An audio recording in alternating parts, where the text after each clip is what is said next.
no big magic mfana wa magic sabelela mtengani nga yenda yingabi kona wapenga ibula wanga sabelela yayi baba magic wapenga anteme baba manje awuthembwele lona enda utanika mali muni we yemfo nirimela ko enta we enta mina gan to dirande fo suwenze so bon guy fo ile titele shoka tika ni bile straight kwenzela magic we sana sabele balo wabo ayibona chela ubawungani ke nta themba ku wasikude magic chela wenda unga awuthozana inyama narisa sabele shitekile mali yame hey inyama narisa nibona ke magic kwako kasi ukuma kwini emfo nyama la sabele nyama wabo ile isemali twenda ija straight nailaba uyileba kana so yini fo esabele yekwini mare fo Andre, ulibona kahle musi.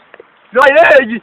Phela senza kurame, bethu kurame. Lo indle kubukhuluke empo. 20 rand yame. So tla ga ikuphele empo. So yena boy woyini.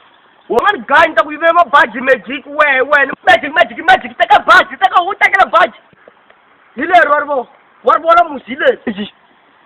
Bajira metetsile imfoni kombela bajira ngwana mali awenta go nyika mzu ba ukwa kumbe sa bata ole phe ngwana mana kombela nkombela bajira ngwana mana kombele bajira ngwana mana nukombela bajira ngwana mana nukombela bajira nokombela ngwana mana kombela